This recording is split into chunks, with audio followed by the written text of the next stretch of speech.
మధ్య సినిమా భాషలో ఓ కొత్త పదం హల్చల్ చేస్తోంది. అదే ఫస్ట్ లుక్. అంటే సినిమా ప్రారంభం అయ్యాక కొన్నాళ్ల తర్వాత ఆ హీరో గారు ఆ సినిమాలో ఎలా ఉండబోతున్నాడో తెలిపే ఓ స్టిల్ అన్నమాట.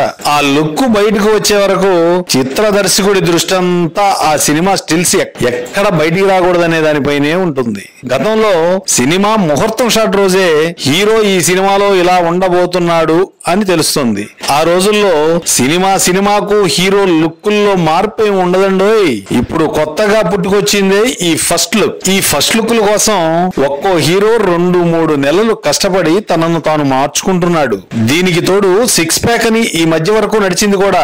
ఆ ప్యాక్ కు ఇప్పుడు ప్యాకప్ చెప్పేశారనుకోండి, అసలు హీరోలు ఈ లుక్కుల కోసం తమ విలువైన సమయాన్ని 5-6 నెలలు వేస్ట్ చేస్తున్నారని చెప్పొచ్చు. ఇది అందరి హీరోల అభిమానులకు తెలుసు. కానీ వారి మాటలు హీరోల చెవికి ఎలా తాగుతాయి చెప్పండి. సినిమాలో మీరు మీలాగే ఉన్నా సినిమా బాగుంటే ఆడుతుందండి. మీ లుక్ తో పని లేదు. సినిమాకు కావాల్సింది దమ్మున్న కథనం. ఈ రెండు బాగుంటే ప్యాక్లు లుక్కులు ఎవ్వరు పట్టించుకోరు. పబ్లిసిటీలకు లుక్కులు బాగుంటాయేమో కానీ లుక్ బాగుంది కదా అని థియేటర్ కు వచ్చే ప్రేక్షకుడు ఎవడు ఉండడండి. ఈ మధ్య కాలంలో మన పొరుగు రాష్ట్రంలోని ఓ తమిళ హీరో నటించిన ఐ సినిమా కోసం హీరో పడిన ఆరాటం, బాధ అంతా ఇంత కాదట. అంత అవసరమా? ఇంత వికృతంగా హీరో ఎందుకు చెప్పండి? ఇలాంటి వాళ్ళు ఎక్కడో ఒకసారి బయట దొరుకుతారు కదా, వాళ్ళని తీసుకొచ్చి నటించవచ్చుగా. దానికి అందమైన హీరోని ఇలా చూపిస్తే సినిమా ఆడదు, ఖచ్చితంగా ఆడదు.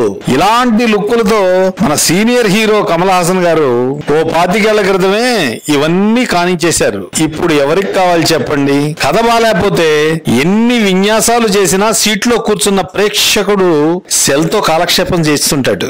వచ్చిన వాడిని కథలో ఇన్వాల్వ్ చేశారో ఫోన్ రింగ్ అయినా కూడా కట్ చేసేస్తాడు. ఈ సూత్రం పాటించండి. సినిమాను, నిర్మాతలను బతికించండి. దర్శకులు మీరుగా ఉండండి. హీరోలకున్న సరదాలను స్పోర్టివ్ గా తీసుకుని మీ పందాలోనే మీరు ఆలోచించండి. అప్పుడే సినిమా బాగుంటుందని కోరుకుంటూ ఓ సినీ అభిమాని.